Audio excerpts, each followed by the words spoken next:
Last हम लोगों ने, आप लोग को अगर याद हो तो हम लोगों ने पढ़ा है ऑर्डर 9 और ऑर्डर 10 और 11 पे थोड़ा हम लोगों ने स्टार्ट किया था। ऑर्डर 9 के पीपीटीज मैंने बनाए हैं, वो मैं आपको शेयर कर दूंगी, पर उसके पहले अब हम लोग क्योंकि आगे बढ़ चुके हैं तो ऑर्डर 9 से ही स्टार्ट करेंगे। श्रद्धा, आवाज आ रही है श्रद्धा? यस मैम, आ रही है। ओके बेटा, तो आप लोगों ने शायद रीड भी किया होगा। देखिए अभी जो हम पढ़ रहे हैं, जैसे हम अगर बात करें कि भाई सीपीसी में सिविल प्रोसीजर है ना, तो सिविल प्रोसीजर के मेन पार्ट, जैसे कि अगर हम कोई हमारे साथ कहीं भी अनजस्टिस हुआ है तो हम अगर न्याय चाहते हैं, हम जस्टिस चाहते हैं, तो एक प्रॉपर प्रोसीजर है। उस प्रोसीजर को फॉलो किए बगैर हम न्याय नहीं ले सकते, है ना। तो उसके लिए जैसे ऑर्डर 9 में बताया कि आपको अपीयर होना बहुत जरूरी है। अगर आप जस्टिस चाहते हैं तो फिर आपका अपीयरेंस भी बहुत जरूरी होगा। अगर आप अपीयर नहीं होंगे तो कोर्ट कैसे आपको जस्टिस देगा, है ना, आपके साथ न्याय कैसे होगा। उसी तरह ऑर्डर 10 में हमने देखा कि कुछ ऐसी चीजें होती हैं जो कि समझने के लिए, जैसे कि मान लीजिए कई बार ये होता है कि जरूरी नहीं है जो केस फाइल किया गया है वो पूरी तरह से सच है, और कई बार चीजें इतनी कॉम्प्लिकेटेड होती हैं, डिस्प्यूट्स जो होते हैं वो इतने कॉम्प्लिकेटेड होते हैं कि हम उन्हें समझ नहीं पाते कि एग्जैक्टली उनमें क्या है। तो उन चीजों को प्रॉपर समझने के लिए, जैसे ऑर्डर 9 में बताया कि भाई अगर अपीयरेंस है, अब अपीयरेंस होगा तभी तो एग्जामिनेशन होगा, है ना। अगर वादी प्रतिवादी अपीयर ही नहीं होते हैं तो हम एग्जामिनेशन कैसे देंगे। इसीलिए यहाँ पर ऑर्डर 9 में उन्होंने क्लियर किया कि भाई आपका अपीयरेंस बहुत जरूरी है। फिर ऑर्डर 10 में उन्होंने क्या बोला, क्योंकि देखिए जैसे लास्ट 2-3 दिन मैंने पढ़ा, जब कुछ बच्चों से बात हुआ तो लोग, कुछ स्टूडेंट्स का ये भी प्रॉब्लम आया कि अभी तक उन्हें ये नहीं समझा है कि सेक्शंस, ऑर्डर्स और रूल्स में क्या डिफरेंस है। तो एक चीज और मैं आप लोगों को क्लियर कर दूं, जिस तरह से हम लोग जो इंटरप्रिटेशन वाला पार्ट है और एक समझने वाला पार्ट है कि भाई सीपीसी है क्या, उसके नियम क्या होंगे, किस तरह से वो काम करेगा, वो सारा हमारा सेक्शन वाला पार्ट कवर करता है। और जब हम प्रोसीजर में जाते हैं, अब जैसे ऑर्डर 9 आपने पढ़ा, तो ऑर्डर 9 में आपने क्या पढ़ा, वो एक प्रोसीजर पढ़ा कि भाई ऑर्डर 9 ये क्लियर करता है कि अगर वादी और प्रतिवादी या जो भी केस के पक्षकार हैं, पार्टीज हैं, अगर वो पार्टीज अवेलेबल ही नहीं है, अपीयर ही नहीं होती हैं, तो क्या प्रोसीजर होगा। तो वो 1 से लेकर 14 तक जो रूल थे वो हमें क्लियर कर देते हैं कि हमारा कोर्ट में अपीयर होना कितना जरूरी है। मीन्स वो कौन सा पार्ट चला गया, प्रोसीजर, जो नियम जो रेगुलेशंस बताए गए हैं सेक्शंस में, उन्हीं सभी को, जैसे कि हम ये बोल सकते हैं कि जिस तरह से आईपीसी में हमारे लिए क्रिमिनल लॉ के सारे नियम हमें बता दिए गए हैं, क्राइम क्या होगा, क्राइम की डेफिनेशन क्या होगी और उससे रिलेटेड पनिशमेंट क्या होगा, बट उसका प्रोसीजर सारा कहाँ चला गया, सीआरपीसी में।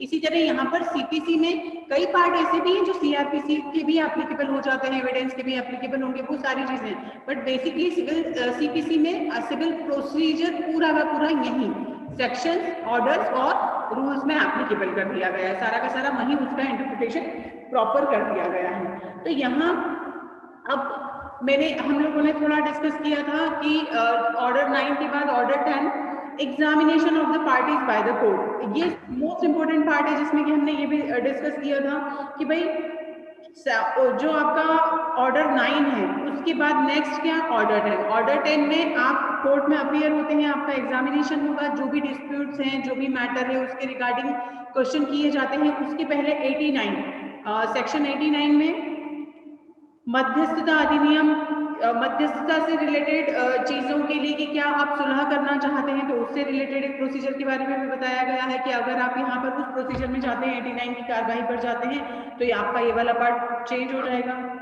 इसी तरह फिर एग्जामिनेशन के बाद हमारा मेन पार्ट था order 11, discovery, interrogatories and inspections, प्रकटीकरण, प्रश्नमालाएं एवं निरीक्षण, है ना। ये जो पार्ट है ये है हमारा मेन पार्ट कि अगर हम कोई डिस्प्यूट्स के बारे में बात करते हैं या पक्षकार जो हैं, जो पार्टीज हैं, वो ये चाहते हैं जब वो अपना दावा प्रस्तुत करते हैं किसी भी तरह से, तो वो हर तरह का, जैसे कि जो आपका प्लीडिंग है उस प्लीडिंग में हर एक चीज मेंशन की जाती है। तो अब अगर कोई डिस्प्यूट्स ऐसे हैं जो अनसुलझे हैं, उन्हें सुलझाने के लिए या कुछ ऐसे डॉक्यूमेंट्स हैं जो जरूरी हैं उन्हें पेश करने के लिए। और अगर जैसे मैंने स्पॉट इंस्पेक्शन के बारे में उस दिन आप लोगों को बताया था कि कई बार ऐसा होता है कि कोई डिस्प्यूटेड प्रॉपर्टी ही है या कोई ऐसा मैटर है जहां पर कि उसका इंस्पेक्शन बहुत ज्यादा जरूरी हो जाता है, तो उस कंडीशन में उसका इंस्पेक्शन भी किया जा सकता है। तो यहाँ पर डिस्कवरी, प्रश्नमालाएं और निरीक्षण, ये जो आपका ऑर्डर 11 है, ये ऑर्डर 11 किस चीज से रिलेटेड है कि यहाँ पर जैसे आप देख पा रहे हैं फैक्टो प्रोबांडा एंड फैक्टो प्रो बेनेडिया, ये जैसे the facts which constitute a parties case, कुछ ऐसे फैक्ट्स होते हैं जो कि हमारे लिए उस केस को कॉन्स्टिट्यूट करते हैं। The facts which will be considered as evidence if proven, दोनों चीजें ये हैं। तो ये जो दोनों चीजें हैं, अब इनको प्रूव कैसे किया जाए, क्या बोलकर किया जाएगा? सिर्फ आपने कह दिया कि ये प्रॉपर्टी मेरी है तो क्या ये प्रूव हो जाएगा? मैंने उसमें डॉक्यूमेंट्स पेश किए, तो अभी डॉक्यूमेंट्स लगाना, और आपका जब एग्जामिनेशन वाला जो पार्ट आता है उस एग्जामिनेशन में किस तरह के प्रश्न किए जाएंगे, और अगर नेसेसरी होता है तो क्या उस प्लेस का इंस्पेक्शन किया जाए, ये सारी की सारी चीजें आपके ऑर्डर 11 में शामिल हैं। और ऑर्डर 11 में जो चीजें मेंशन की गई हैं वो इसलिए बहुत ज्यादा जरूरी है क्योंकि जब ऑर्डर 10 में किसी का एग्जामिनेशन किया जाता है तो क्या हम उससे क्वेश्चन कर सकते हैं? तो यस, ऑर्डर 11 हमको अलाउ करता है कि हम उससे क्वेश्चन कर सकते हैं, है ना। देखिए, under civil procedure code 1908 discoveries basically means a pre trial procedure aspect wherein each party is given an opportunity to obtain evidence from the opposite party or parties। अब देखिए, मान लीजिए कि कोई ऐसा केस है जिसके कुछ डॉक्यूमेंट्स डिपेंडेंट के पास है, ठीक। अब अगर डिपेंडेंट के पास हैं और जब तक उसे कोर्ट में पेश नहीं किया जाता तो हमारा जो केस है वो अधूरा है, ये मानकर चलिए। अब उस कंडीशन में क्या किया जाएगा? तो यहाँ पर दोनों पार्टीज को एक तरह का अपॉर्चुनिटी दिया जाता है कि आप उससे रिलेटेड जो एविडेंस है वो आप यहाँ पर पेश कर सकते हो। और ये भी होता है कि अगर मान लीजिए मैं प्लेंटिफ हूँ और मुझे ऐसा लगता है कि डिपेंडेंट के पास कुछ ऐसे डॉक्यूमेंट्स हैं जो इस केस में दिए जाने चाहिए या कोर्ट के सामने लाए जाने चाहिए, तो मैं कोर्ट से इस चीज के लिए रिक्वेस्ट कर सकता हूँ। हम लोग उसके लिए एक एप्लीकेशन लगा सकते हैं कि ये डॉक्यूमेंट्स डिपेंडेंट के पास हैं और वो पेश किए जाए। सेम चीज डिपेंडेंट के लिए भी होगी कि अगर उसे लगता है कि प्लेंटिफ के पास कुछ ऐसे डॉक्यूमेंट्स हैं जो कि पेश किए जाने चाहिए, तो वो इसके रिगार्डिंग यहाँ एप्लीकेशन फाइल कर सकता है ना। तो ये एक तरह का प्रोसेस है जिसमें कि हम जो भी इंफॉर्मेशन है, जो भी डॉक्यूमेंट्स हैं, उनका डिस्कवरी मींस प्रकटीकरण, खोज किया जाना। डिस्कवरी का क्या मतलब होता है? किसी चीज का निकाला जाना। तो यहाँ पर मेन चीज है, जैसे the main purpose of discovery is to make the parties aware of the case. That means there shall no be any ambiguities between parties while the trial is going on. Both the parties shall be clear about the planned made is issue thereby। यहाँ पर वो हर एक चीज clearly mention की जाना जरूरी है जो कि उस केस से रिलेटेड है। इवन देखिए, अब there are various type of discoveries. अब डिस्कवरीज के क्या क्या तरीके हो सकते हैं, कौन कौन से हो सकते हैं? एक तो हम उनसे प्रश्न कर सकते हैं, है ना। क्वेश्चन आंसर जो किए जाते हैं वो कैसे किए जाएंगे? डेफिनेटली एग्जामिनेशन के थ्रू किए जाएंगे, या कई बार प्रश्नमालाएं बना दी जाती हैं। फिर request for production of documents and inspection. जैसे मैंने कहा कि कई बार हमें ऐसा लगता है कि कुछ पर्टिकुलर डॉक्यूमेंट्स किसी के पास है तो हम उसके लिए रिक्वेस्ट कर सकते हैं। रिक्वेस्ट फॉर एडमिशन अभी हम सेक्शन ऑर्डर 12 पढ़ेंगे तो आपको और अच्छे से क्लियर होगा कि एडमिशन होता क्या है। एडमिशन वैसे जनरली 2 मिनट में बताऊं तो किसी चीज को एक्सेप्ट कर लेना, किसी चीज की स्वीकारोक्ति जिसे हम बोलेंगे, है ना। और फिर होता है आपका disposition and physical and mental examination. ये वो सारे पार्ट है जिसके थ्रू हम किसी भी चीज को जानने के लिए, किसी डिस्प्यूट्स को जानने के लिए, किसी मैटर को समझने के लिए, कोई चीजें उसकी मतलब किसी चीज के तह तक जाना है अगर, तो कैसे जाएंगे? यही तरीके हो सकते हैं हमारे पास। और ये सारे तरीके ऐसे हैं जिसके थ्रू हम किसी भी जो भी डिस्प्यूटेड मैटर है उसको पता कर सकते हैं, उसके बारे में जानकारी ले सकते हैं।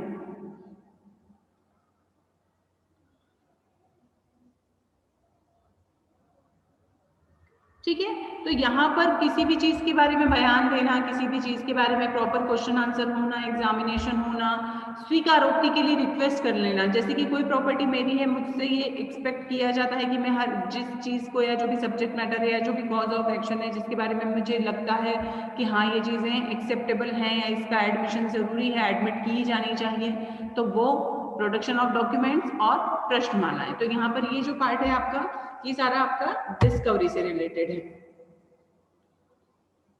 अब कि किस तरह के प्रश्न पूछे जा सकते हैं और क्या इस तरह की इंटरोगेटरीज बनाई जाती हैं, तो वो क्या किस किस के लिए हो सकती हैं, किस किस पर एप्लीकेबल हो सकती हैं। तो यहाँ पर ये एक तरह का, मैंने जैसे उस दिन आप लोगों को, हम लोग ऑलरेडी पहले ये चीजें पढ़ चुके हैं, आप लोगों को बताया भी था कि छोटी छोटी चीजों में इतने सारे क्वेश्चंस निकल जाते हैं और डिपेंड करता है कि आप इसकी स्टडी आपकी कितनी स्ट्रांग है और किस तरह के क्वेश्चंस आप उससे बनाते हैं। बेसिक क्वेश्चन तो सभी को समझता है, बट उसमें कई ऐसी चीजें होती हैं जो डीप में जाकर बहुत ज्यादा डिटेल में समझी जा सकती हैं, पढ़ी जा सकती हैं, और उससे रिगार्डिंग कई इस तरह के क्वेश्चंस बनाए जा सकते हैं। तो ये एक तरह का ये पार्ट है कि आप कितनी ज्यादा इंफॉर्मेशन ले सकते हैं बाय जो आपकी क्वेश्चनरी है उसके थ्रू। और मेन ऑब्जेक्ट इसका क्या होगा, to determine the nature of the case when it is not clear from the suit fields. और एक चीज और मैं बता दूं, अभी हिंदी मीडियम आप कितने लोगों ने ज्वाइन किया है I don't know actually, but मैंने हिंदी के कुछ नोट्स बनाए हैं जो मैं आज ही आप लोगों को ग्रुप पर शेयर करूंगी। तो डोंट वरी कि आप लोगों को थोड़ा अगर प्रॉब्लम हो रहा हो तो आज आप लोगों को पीपीटीज ऑर्डर 9 का, ऑर्डर 10 का और आपकी जहां तक हम लोग आज पढ़ चुके होंगे वो भी शेयर कर दिया जाएगा। एक मिनट। हाँ,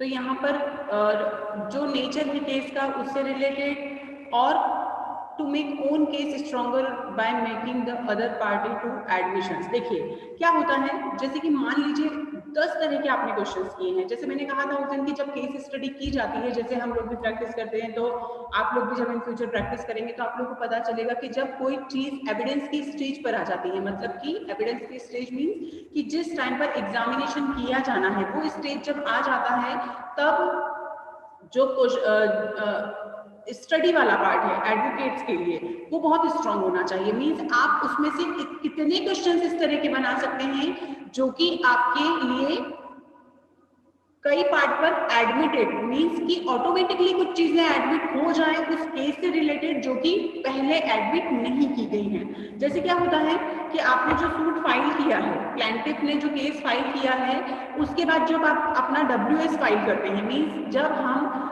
वादी बात लगाता है और उसके बाद जो प्रतिवादी उसका जवाब दावा मीन्स लिखित अभिलेख प्रस्तुत करता है, तो उसमें कई चीजें ऑलरेडी मेंशन होती हैं कि ये तो स्वीकार है पर ये स्वीकार नहीं है, ये एडमिट हम करते हैं, ये एडमिट हम नहीं करते हैं, क्योंकि वो सीक्वेंस में बहुत बड़ा आपका जो भी प्लीडिंग है उस प्लीडिंग के कुछ पार्ट को तो प्लेंटिफ डिपेंडेंट एक्सेप्ट करता है पर कुछ पार्ट को एक्सेप्ट नहीं करता। वो पार्ट फिर आपके लिए यहाँ ओपन है कि यहाँ अब आप अपने मींस आप आपके टैलेंट से कितना क्वेश्चंस को निकाल सकते हैं, आप उस केस में कितना डीप स्टडी करते हैं और उसके बाद उसमें से कैसे इस तरह के क्वेश्चंस निकालते हैं कि सामने वाली पार्टी उसके क्वेश्चंस के थ्रू ही कुछ चीजें ऑटोमेटिकली एडमिट कर ले। मेन पार्ट होता है क्रॉस का, जब एग्जामिनेशन होता है, एविडेंस होता है, तो ये मेन पार्ट होता है कि कई ऐसी चीजें होती हैं जो कि घुमा फिरा कर इस तरह से पूछ ली जाती हैं कि सामने वाला समझ भी नहीं पाता है कि उससे क्या कहा है, और सामने वाला कई ऐसी चीजों का आंसर इस तरह से दे देता है कि वो ऑटोमेटिकली एडमिट में हो जाती हैं। अब जब एडमिट हो चुकी होती है तो उन्हें नोट डाउन किया जाता है, जैसे कि एग्जामिनेशन में अभी हमने देखा था। अब जब आपने कोर्ट के सामने कोई बयान दिया है और उसमें आपने किसी चीज को एक बार एडमिट कर लिया है, देन आप उसे डिनाई नहीं करेंगे, है ना। तो इसलिए यहाँ पर ये पार्ट बहुत स्ट्रांग होता है किसी भी केस का।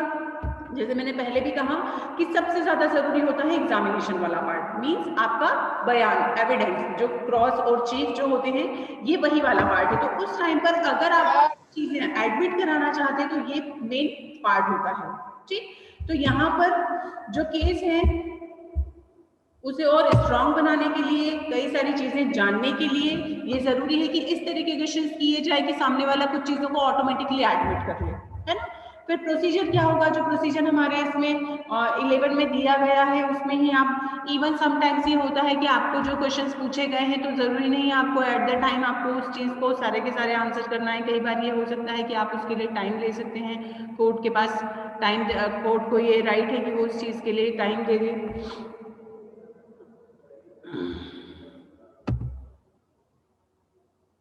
अब किस किस के अगेंस्ट ये प्रोसेस किया जा सकता है, कॉर्पोरेशन के अगेंस्ट भी किया जा सकता है, बॉडी और पर्सन के अगेंस्ट भी किया जा सकता है। ऑलरेडी हम ये वाला पढ़ चुके हैं सारा, अगर किसी को याद हो तो, है ना। अब डिस्कवरी ऑफ डॉक्यूमेंट्स, जैसे कि हम ये पढ़ रहे हैं डिस्कवरी ऑफ डॉक्यूमेंट्स, तो डिस्कवरी ऑफ डॉक्यूमेंट्स मीन्स कि आप वो सारी चीजें जो कि आपके उस केस से रिलेटेड है, when the advisory party is simply compelled to disclose the documents which are under its possession or power, जैसे कि मैंने अभी कहा है ना कि हो सकता है कुछ ऐसे डॉक्यूमेंट्स हो जो किसी और के अंडर में है, पावर में है, पोजीशन में है और उनका सामने आना बहुत जरूरी है। तो यहाँ पर इस तरह के प्रोसेस के लिए हम इस तरह के रूल्स एप्लीकेबल हमें यहाँ पर फ्री हैंड किया गया है कि अगर हमें पता है कि सामने वाले के पास कुछ इस तरह के रूल्स हैं, सॉरी इस तरह के डॉक्यूमेंट्स हैं जो कि पेश किए जाने चाहिए, तो उसके लिए प्रोसेस होगा। Against whom discovery may be ordered, an appropriate court can order any party of the suit to dispose of the documents which are in its power or possession to the asking party. However, the party need to be related to the suit. अब अगर कोई questions ऐसे, sorry कुछ documents ऐसे हैं जो सामने, जैसे कि मैं जानती हूँ, मान लीजिए कि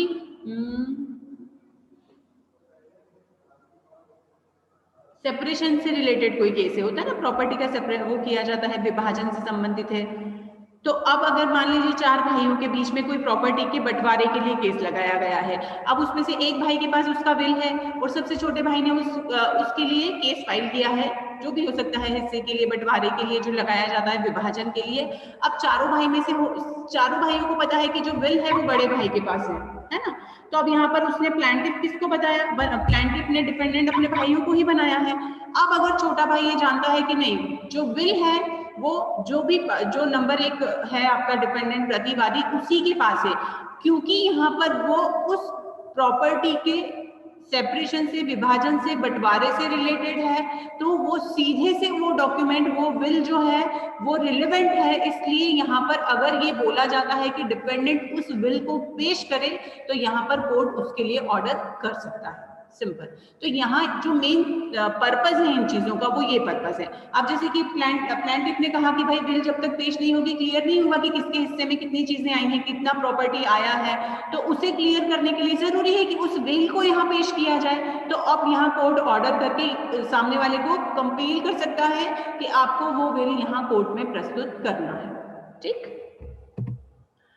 कंडीशन में कुछ ऐसी कंडीशन से देखिए, while the discovery of documents is being asked, 2 conditions need to be taken care of by the court. The discovery ordered is necessary for the fair disposal of the suit. The discovery will save cost. कई बार ऐसा होता है। अब यहाँ पर पहली चीज तो ये भी जरूरी है कि वो रिलेवेंट हो, रिलेवेंट होने के साथ कई बार ऐसा होता है ना कि आप जैसे मैंने कहा कि भाई बड़े वाले भाई के पास विल है, आपको बार बार ऑर्डर किया गया, आपने नहीं पेश किया, एक टाइम के बाद आप पर कॉस्ट लगाना शुरू कर दिया जाएगा। इसी तरह मैंने आप लोगों को एक दिन और बताया था कि एग्जामिनेशन के लिए जब किसी को बुलाया जाता है, कोई चाहे वो विटनेस हो चाहे वो पार्टी हो, अगर वो बार बार कोर्ट की जैसे तारीख पे तारीख आपकी लगती है और उसके बावजूद भी अगर वो अपीयर नहीं होते हैं, तो उन पर भी इस तरह का कॉस्ट लगाया जा सकता है। अब मेन जो आपका पार्ट है वो है section order 12, admissibility of the document. किसी भी दस्तावेज की स्वीकारोक्ति, लिख लीजिए इसे हिंदी में, किसी भी दस्तावेज की स्वीकारोक्ति। लेक्चर के बाद में आप लोगों को सारे पीपीटीज एंड जो भी नोट्स हैं हिंदी के वो शेयर कर लूंगी, तो एक बार उसे पढ़ लीजिएगा। और मेरा रिक्वेस्ट है, क्योंकि भाई हमने ऑर्डर 9 जो पढ़ा था वो मोस्ट इंपोर्टेंट पार्ट है आपके सीपीसी का, तो अगर किसी को समझ नहीं आया हो तो उसका मैं फिर से कोई लेक्चर ले लूंगी, क्योंकि पीपीटी के थ्रू आप लोगों ने नहीं पढ़ा था। तो अगर उसे पढ़ लीजिए पहले पीपीटीज को, अगर समझ नहीं आता है तो मुझे बता दीजिएगा। तो यहाँ पर एडमिसिबिलिटी ऑफ डॉक्यूमेंट्स, किसी भी दस्तावेज की स्वीकारोक्ति क्या होती है, उससे रिलेटेड यहाँ पर एक केस भी है, क्योंकि यहाँ पर डिस्कवरी वाला पार्ट, जैसे कि अगर किसी केस को प्रॉपर सही मायने में हमें समझना है तो उससे रिलेटेड सारे डॉक्यूमेंट्स सामने होने चाहिए। और क्या ये पॉसिबल है कि हम उन चीजों को, अगर कोई चीज मेरी है या मेरी नहीं है, तो यहाँ मुझे कोर्ट को बताना होगा कि ये डॉक्यूमेंट्स मेरा है या नहीं है। जैसे मान लीजिए आपने किसी के साथ पार्टनरशिप किया है और पार्टनरशिप की डीड कोर्ट में पेश की गई है। अब जो पार्टनर्स हैं जिनके बीच डिस्प्यूट लगाए गए हैं, तो यहाँ पर उन पार्टनर्स को जब डॉक्यूमेंट पेश किया जाता है तो यहाँ पूछा जाता है कि क्या आप पार्टनर थे। अब यहाँ पर अगर आप हैं तो you have to be admit, यहाँ पर आप उस चीज से डिनाई नहीं कर सकते। तो यहाँ पर एडमिट वाला जो पार्ट है वो यहाँ एप्लीकेबल होता है कि यहाँ आपको कब चीजों को स्वीकार करना है और कब नहीं। तो यहाँ जो स्वीकारोक्ति वाला पार्ट है ये है आपका चैप्टर 19 ऑफ सीपीसी, ऑर्डर 12, आदेश 12, अध्याय 19, स्वीकारोक्तियां। स्वीकारोक्तियां कई चीजों की हो सकती हैं, जैसे कि देखिए यहाँ पर ये केस है, ये भी मेंशन कर लीजिएगा आप। मैं थोड़ा सा एक्सप्लेन कर दूं इसके बारे में पहले, क्योंकि क्या होता है, जैसे मैंने कहा कि जब हमने प्लीड किया, प्लेंटिफ ने कोई अपना वाद प्रस्तुत किया, वादी ने अपना वाद प्रस्तुत किया, उस वाद में आपने 25 पैराग्राफ में अलग अलग चीजें बताई हैं कि शुरू से लेके आखिर तक। मान लीजिए डोमेस्टिक वायलेंस का केस है और उस केस में सीक्वेंस में किसी लेडी ने पूरा सीक्वेंस उसमें बताया गया है कि इस तारीख को मेरे साथ ये घटना घटी, इस तारीख को ये घटना घटी, इस तारीख को ऐसा हुआ, इस तारीख को ऐसा हुआ। अब वो जो सीक्वेंस है उस सीक्वेंस में उसने तो केस फाइल कर दिया कि भाई मेरे साथ ये हुआ है और मुझे यहाँ जस्टिस मिलना चाहिए। अब जब मान लीजिए डोमेस्टिक वायलेंस पति के अगेंस्ट लगाया गया है, पति ने अपना WS पेश किया, मींस लिखित कथन पेश किए प्रतिवादी ने, तो उसमें उसने ये कर दिया कि पेरा नंबर 7 मैं एक्सेप्ट करता हूं, पर पेरा नंबर 8 जो है वो झूठ होने के कारण या मेरे अवेलेबल नहीं होने के कारण या मैं शहर से बाहर था, तो यहाँ मैं इस समय कैसे किसी के साथ डोमेस्टिक वायलेंस करूंगा, तो ये मेरे लिए एक्सेप्टेबल नहीं होगा। फिर पेरा नंबर 11 में स्वीकार करता हूं, पर पेरा नंबर 13 अस्वीकार है। तो जब प्लीडिंग लिखी जाती है तो वहां पर इस तरह की चीजें मेंशन की जाती हैं। तो इसीलिए हम ये बोल सकते हैं कि जो स्वीकारोक्ति है वो कितनी चीजों की हो सकती है, फैक्ट्स की हो सकती है, मींस तथ्य की हो सकती है कि हम किस तथ्य को स्वीकार करते हैं और किस तथ्य को नहीं। प्लीडिंग में जितनी चीजें लिखी गई हैं या प्लेंटिफ ने अपने वाद में जो जो चीजें मेंशन की हैं, जरूरी नहीं है प्रतिवादी उन सारी चीजों को स्वीकार कर ले कि हाँ इस समय पर इस तरह की घटना हुई है। हो सकता है वो जो आपके पैरा है, मान लीजिए 1 से लेकर 25 पैरा है, उसमें से उसने 10 को तो स्वीकार किया, बाकी 15 को सीधे से डिनाई कर दिया कि हम ये नहीं मानते हैं। एक चीज और मैं आपको बताऊं कि जब रियली आप प्लीडिंग किसी केस की पढ़ेंगे या अब देखेंगे तो आपको समझ आएगा कि लोग सीधे से नकार जाते हैं, साफ झूठ क्लियरली मना कर देते हैं कि ये तो कभी हुआ ही नहीं था। देन फिर उस चीज को प्रूव कैसे किया जाएगा कि ये चीज तो हुई है बट सामने वाले ने डिनाई कर दिया। अब मैंने बोला कि फैक्ट में तो हम उन चीजों को डिनाई कर दिया, हो सकता है प्लेंटिफ डिपेंडेंट फैक्ट्स में तो उस चीज को डिनाई कर दे, पर उसे कब प्रूव कर सकते हैं हम, जब हम एग्जामिनेशन करते हैं। एग्जामिनेशन में जब क्रॉस किया जाएगा तो उस टाइम पर कई बार क्वेश्चन इस तरह से घुमाकर पूछे जाते हैं कि आपने उस टाइम तो उस चीज को मना किया था, बट अगर वो चीज सही है तो एनी हाउ उस सच को लाया जा सकता है। तो इसलिए एडमिसिबिलिटी वाला जो पार्ट है वो बहुत इंपॉर्टेंट है कि किन चीजों को आप स्वीकार करते हैं, किन चीजों को, उस केस से रिलेटेड चीजों को आप डिनाई करते हैं। अब यहाँ कौन कौन सी हो सकती हैं, फैक्ट से रिलेटेड हो सकती हैं, फिर डॉक्यूमेंट से रिलेटेड हो सकती हैं, फिर कई बार प्लीडिंग में, जैसे मैंने अभी बोला, तो ये सारा प्लीडिंग वाला पार्ट है। प्लीडिंग के साथ जो फैक्ट्स उसमें बताए गए हैं उसको या तो डिनाई करेंगे या एक्सेप्ट करेंगे। और यही पार्ट होता है प्लीडिंग का कि जब जनरल प्लीडिंग होती है, मींस प्लेंटिफ और डिपेंडेंट दोनों के पार्ट पर जो प्लीडिंग होती है, उस प्लीडिंग में हर एक चीज इतनी क्लियर होनी चाहिए कि सामने वाले को क्लियरली समझ आ जाए कि सामने वाले मींस कोर्ट को एक पूरी तरह से चीजें समझ में आ जाए कि किन चीजों को डिपेंडेंट ने एक्सेप्ट किया है और किन्हें नहीं किया है। कई बार दस्तावेजों के मामले में हो सकती है, जैसे मैंने कहा कि अगर ब्रीच ऑफ कॉन्ट्रैक्ट से रिलेटेड कोई केस है, जो पार्टनरशिप है उस पार्टनर में सामने वाला डिनाई ही कर देता है कि नहीं मैंने तो कभी इसके साथ पार्टनरशिप में कोई काम किया ही नहीं और मैं इस डीड को अस्वीकार करता हूँ, तो क्या होगा, वो डीड, वो डॉक्यूमेंट की को अस्वीकार, उसे डिनायल किया जाएगा। और अगर वो बोलता है कि हाँ हमने इस समय से लेकर इस समय तक ये डीड सही है और इस समय से इस समय तक हम लोगों ने साथ में पार्टनरशिप की है या बिजनेस किया है, तो वो ये मान लिया जाएगा कि आपने उस डॉक्यूमेंट को, जो कि आपकी पार्टनरशिप से रिलेटेड डीड है, उसे आपने एक्सेप्ट किया है। क्लियर? किसी को यहाँ पर एडमिसिबिलिटी वाला पार्ट, एडमिशन क्या होते हैं, समझ में आया? किसी को नहीं समझ आया हो तो मैं फिर से रिपीट करूं। ये कुछ केस लॉज हैं तो आप देख लीजिएगा। देखिए एडमिशन वाला पार्ट समझ में आया, एक बार पढ़ लीजिए, अगर नहीं समझ में आता है तो मैं फिर से एक्सप्लेन करती हूँ। एडमिशन का मतलब होता है स्वीकार।